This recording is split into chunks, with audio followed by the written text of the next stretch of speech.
다음은 더불어민주당의 존경하는 최운열 의원님 질의해 주시기 바랍니다. 우리 이동걸 회장님 고생 많으시네요. 민간 부분에서 상당히 성공한 CEO로 계시다가 공공 부분으로 올 때 굉장히 꿈도 많았을 텐데 오늘 여기서 보니까 좀 안타깝습니다. 그리고 낙하산이냐 아니냐 그 자체가 중요한 게 아니라 정말로 전문성이 없는 사람이 낙하산으로 타고 내려오는 것이 문제지, 전문가를 낙하산으로 곳곳에 보내서 공공 부분에 개혁하는 것은 더 바람직한 부분도 있기 때문에 진짜 성공하십시오. 그래야 이 나라 공공 부분이 개혁이 되지, 민간 부분에 계시던 분들이 들어가 가지고 이렇게 당하고 실패를 하면 진짜 우리나라의 공공 부분의 개혁은 어려울 것 같아요. 저기 정용석 부행장 좀 나와서 제가 지금 최근에 이 돌아가는 분위기 보면 홍기택 회장의 경우 이제 AIIB 부총재직도 지금 휴직하고 이렇게 나가는 바람에 뭔가 누군가를 한 사람 희생양을 만들어야 되는데 굉장히 부도덕하고 무책임한 사람으로 지금 많이 비춰지고 있잖아요.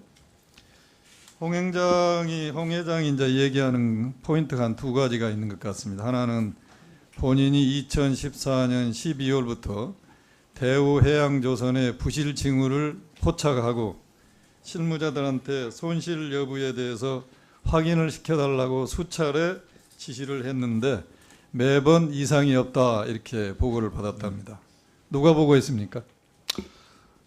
저는 작년부터 대우조선해양이 문제가 표면화되는 작년도 7월 달부터 담당을 했는데요. 기존 담당자들이 홍기태 회장님께서 2014년 12월 달에 현대와 삼중이 어려워지는 것이 표면화됨에 따라서 기존 담당 부서장을 통해서 대우조선의 손익 상황을 점검해라라고 해서 20여 차례 그 회사한테 자료 제출과 면담을 통해서 나름대로다가 회사의 손익 상황을 점검했다고 합니다. 그러면 산업은행의 실무자하고 대우해양조선의 담당자가 공모를 해서 회장한테 허위 보고한 거 아니겠어요? 2015년 이제 몇 월입니까? 이제 결정한 게 12월입니다. 10월. 그러니까 한 1년 사이에 그 사이에 계속 문제가 없다고 보고하다가 2015년 10월에 이제 문제가 표면화돼서 지금 이런 일이 벌어지기 때문에 정말로 그 산업은행 직원들이 회장 잘못이세요, 정확하게.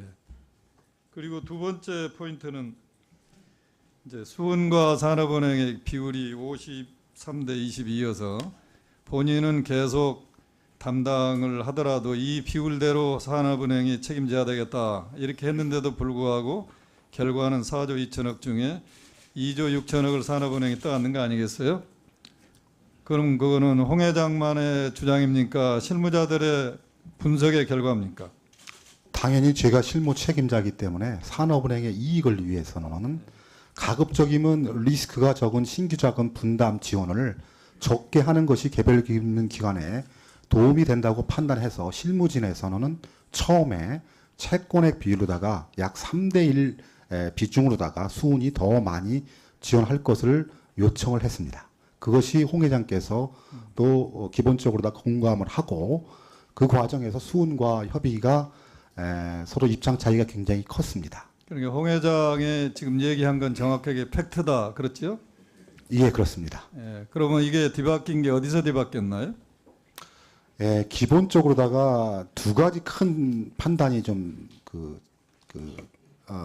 여기서 포함이 되어 있는데, 첫 번째는 수은 입장에서 본다면 물론 채권액이 산업은행보다 더 많지만은 산업은행이 그동안 대주주였기 때문에 대주주로서의 어떤 책임 부담 차원에서 더 많이 지원해야 되지 않겠느냐, 이런 측면이 또 부각을 함에 따라서 이견이 될 때 왔습니다. 실무자들도 다 동의했습니까? 그 부분에 대해서는 뭐 상당 기간 동안 한 2주가량 정도의 나량을 그 수은과 사는 두 개 기관이 협의를 했지만은 은행 차원에서 합의 도출은 실패했습니다.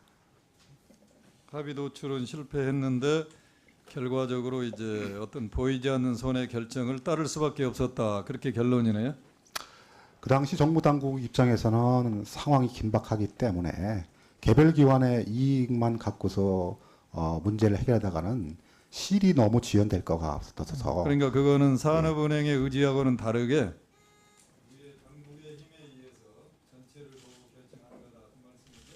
예, 넓은 의미의 정무적인 판단이 작용한 거로 여겨집니다.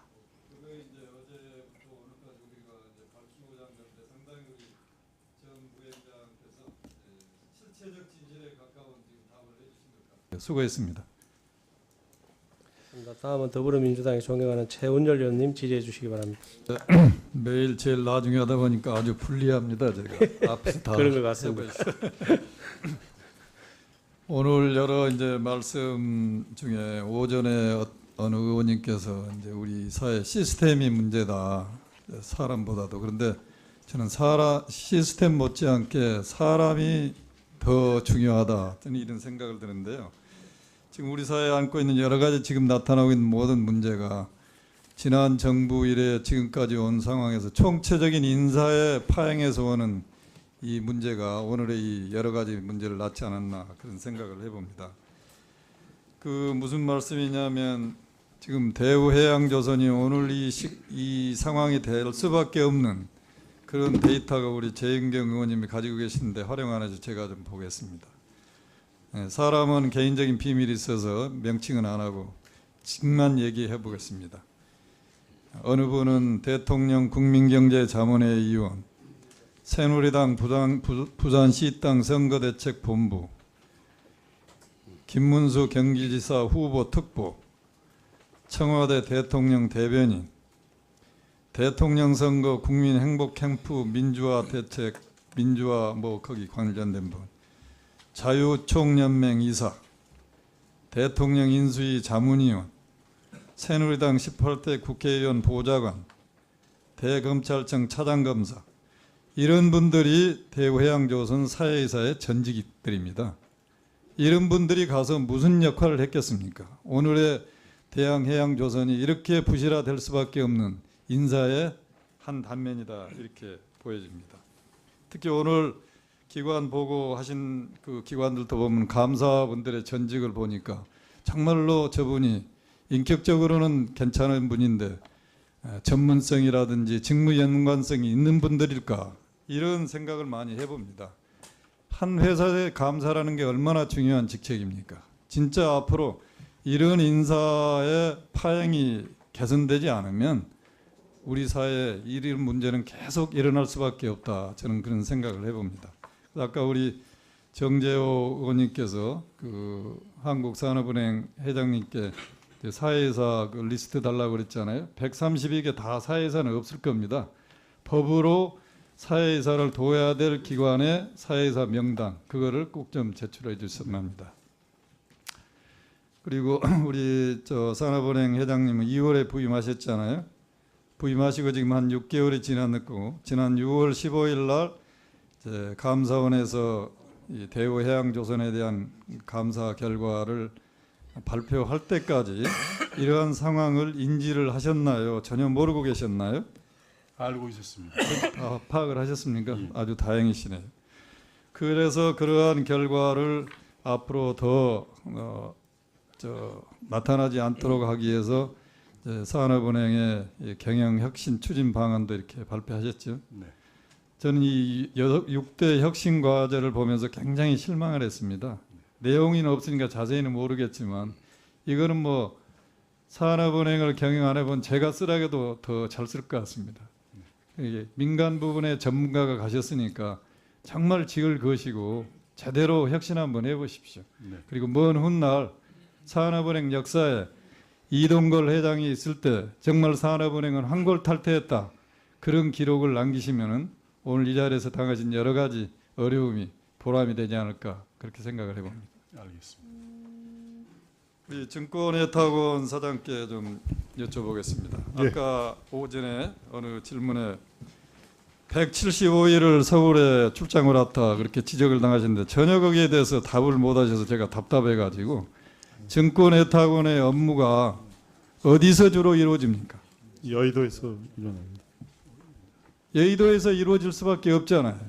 그런데 정부가 지방 분권이니 여러 가지 해서 정치적인 논리로 이런 회사를 억지로 부산에 내려다 보니까 이 사장이 부산에서는 할 일이 없어요. 서울 올 수밖에 없잖아요. 그런 얘기를 하지 왜 안 합니까? 당당하게. 왜 기죽어요? 그러니까 앞으로 진짜 우리가 우리 사회 효율성을 생각한다면 금융이라는 게 뭡니까? 필요한 곳에 생기는 게 당연한데 왜 인위적으로 정치적으로 이렇게 해가지고 억지로 지방에 내려다 보니까 굉장히 비효율이 많다. 이런 부분은 앞으로 우리 공공기업의 그 개혁에 우리가 하나의 잣대로 삼아야 될 그런 기준이다 이렇게 생각하는데 한 30초만 얘기 한번 해보세요. 예, 부산도 금융 중심지입니다. 그래서 저희가 내려간 소위가 있고요. 다만 저희는 다른 지방 이전 공기업과 달리 그 법에 의해서 55%만 부산에 가 있고 45%는 서울에 있도록 법에 되어 있습니다. 그래서 저의 시간이 그렇게 배분될 수밖에 없다는 걸 말씀드리겠습니다. 그다음에 우리 저 신용보증기금 이사장님하고 기술보증기금 이사장께 여쭤보겠는데요. 금년 2월에 발표된 KDI 장우현 박사의 2009년 정책금융지원이 2008년부터 2011년까지 총 요소 생산성 차이에 미친 영향 분석에 대한 논문 보신 적 있나요? 신용보증기금 이사장. 네, 내용은 거의 알고 있습니다. 네. 우리 저 기술보증기금 이사장. 저는 내용은 조금 알고 있습니다. 알고 계세요? 어떤 생각이 들었습니까? 그 결과 보고. 이 두 기금의 경우에는 중소기업에 보증 설 때 앞으로 사업성은 뛰어나고 기술도 괜찮은데 담보 여력이 없는 그런 기관에 보증 설하고 원래 생긴 목표가 그거지 않겠어요? 예, 그렇습니다. 근데 이 연구 결과를 보면 정책금융 지원을 받은 기업들이 지원을 받지 않는 기업에 비해 총 요소 생산성이 훨씬 떨어진다. 자금이 목적에 맞지 않게 집행된 것 같다. 2009년 정책금융 지원에 따른 2011년의 잠재적 GDP 손실은 화폐 가치로 따져보니까 2조 4,770억 원이다. 이런 연구 결과 있잖아요. 동의하세요? 그래서 KDI 연구는 이제 평균에 관한 말씀인데요. 이제 그 중소기업의 경우에 이제 창업 당시에는 사업성이 있었지만 세월이 지나면서 부실화되는 경우가 이제 많이 있습니다. 그런데 대부분의 경우에 이제 대기업 같은 경우에는 상대적으로 금융 혜택을 많이 받습니다만 간단하게 얘기하세요. 중소기업의 경우에는 그 한계 기업이 될 경우에 채권 회수가 굉장히 어렵습니다. 그러니까 예, 자꾸 그 한계 기업이 남아 있게 돼 있습니다. 그러니까 처음에 그 해줄 때 진짜 철저한 어떤 분석이라든지 미래 전망이라든지 이런 걸 근거로 해야 되지 않겠어요? 그런데 현실적으로 보면 정치적 판단, 정책적 판단, 정무적 판단 이런 게 굉장히 많이 작용하지요. 그런 결과 이런 결과가 나을 수밖에 없지 않나 저는 그런 생각이 들거든요.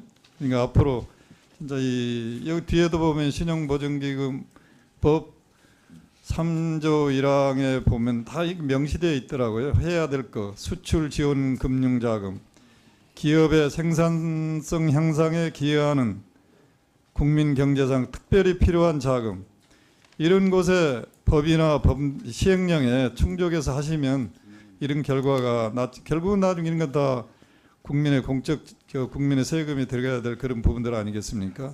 그러니까 우리 서구는 뭐 공부도 제대로 하시고 금융연구원에 오래 계시고 전문가가 가셨으니까 전문가들이 가셨을 때 틀을 제대로 잡아놓고 오세요. 그래야 전문가를 이사장으로 뽑아놨더니 뭐가 다르더라 이런 걸 보여줘야 되지 않겠어요? 예, 지적하신 말씀. 예, 기업은행장님께 간단한 한 말씀 드려보겠습니다. 그 작년에 신규 채용을 몇 명 하셨나요? 작년에 한 400명 정도 했습니다. 400명 정도 400명? 정규직 기준으로 했고요. 그다음에 정규직이 몇 명이고 비정규직이 몇 명입니까? 저희는 비정규직은 아니고요. 정규직이 한 8,500명 정도 되고요. 아니 새로운 신규 채용 인원 중에 400명 정도가 됐고요. 전부 정규직입니까? 그다음에 무기계약직으로 해서 한 또 100여 명, 그다음에 시간 선택제로 50명, 특성화하고 한 50명 뭐 이런 식으로 채용을 했습니다. 제가 최근에 이제 그거는 뭐 확실한 데이터가 아니라서 뭐 하겠는데 혹시 이렇다면 좀 앞으로 시정해 줄. 중소기업은행 입장에서는 정규직을 좀 많이 뽑고 싶은데 정부는 지금 일자리 창출에 대한 숫자가 중요하기 때문에 가능한 하면 정규직 대신에 시간제, 비정규직, 또 아까 무기계약직 이런 걸로 더 많이 뽑기를 권장을 받는다는데 사실인가요? 그렇지는 않습니다. 아까 말씀하신 그 시간제는 그 경력 단절 여성들을 위한 거고요. 또 특성화고 이런 식으로 그 섹터별로 저희가 뽑고 있을 뿐입니다. 예. 우리 사회가 지금 저 비정규직 문제가 심각하고 청년 일자리가 중요하지 않아요. 그러니까 가능한 하면 기존의 정규직들의 임금을 조정해서라도 비정규직을 정규직으로 전환하시든지 뽑으실 때 정규직으로 많이 뽑으십시오. 가능한 한 비정규직 뽑지 마시고. 예, 이상입니다. 알겠습니다.